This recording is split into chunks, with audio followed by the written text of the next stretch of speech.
जय श्री राम।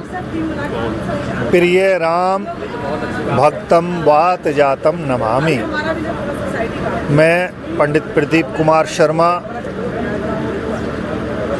श्री धार्मिक रामलीला कमेटी संरक्षक और हमारे इस Ramlila ground greater Noida HR पाई 1 में होने जा रही भव्य कथा श्री रामचरितमानस की 6 अप्रैल से 14 अप्रैल तक श्री कृष्ण अतुल भारद्वाज जी के मुखारबिंद से जो अंतर्राष्ट्रीय कथा प्रवक्ता है वो कथा करेंगे।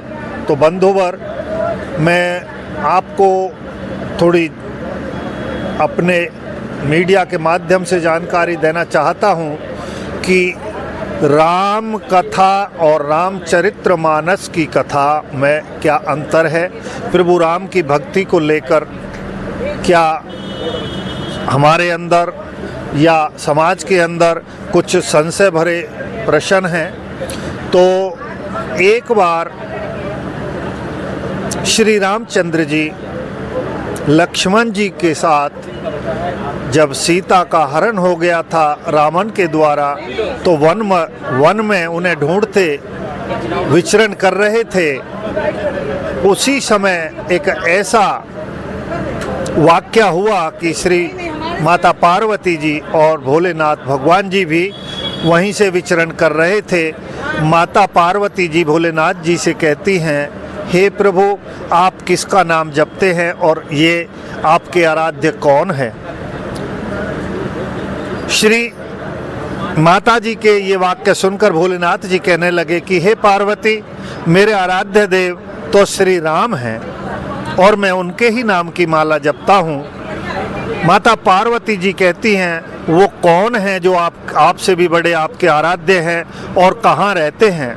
भगवान भोलेनाथ जी कहते हैं कि मैं उनको आपके दर्शन जरूर कराऊंगा, और कहते हैं कि देखिए वो जो सन्यासी के वेश धारण किए हुए 2 विचरण कर रहे हैं, ये मेरे ही आराध्य देव श्री राम हैं। अब माता पार्वती जी को इस बात को सुनकर के संशय हो गया कि जो एक पत्नी को नहीं ढूंढ सकते अपनी दिव्य दृष्टि के द्वारा, वो कैसे इनके आराध्य देव हो सकते हैं। मैं तो इनकी परीक्षा लूंगी। शिव भगवान के बार बार समझाने पर भी माता पार्वती जी अडिग हो गईं और सीता का वेश धारण करके वो श्री राम जी के सामने प्रस्तुत हो गई।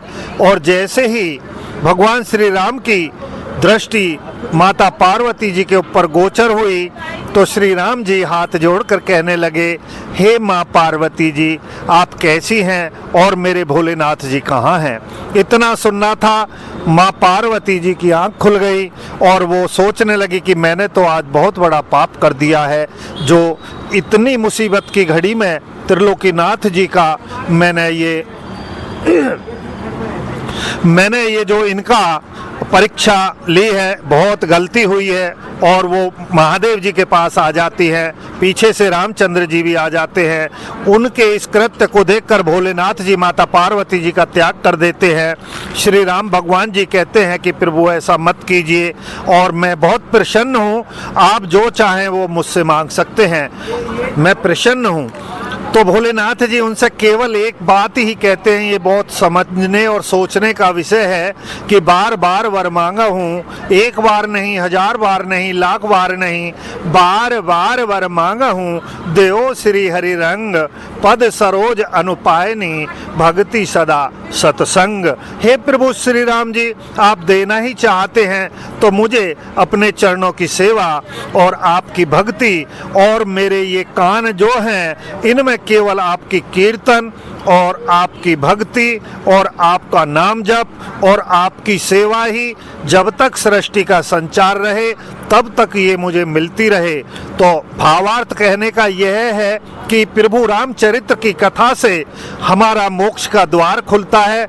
हमारे शरीर के अंदर जितने भी विषय विकार हैं, जो राक्षस रूपी हैं, उनको यह कथा श्री राम भक्ति के माध्यम से ओतप्रोत कर देती है और एक मोक्ष के द्वार की तरफ मोड़ देती है और ये आत्मा निष्पाप हो जाती है और प्रभु हरि की शरण में लग जाती है।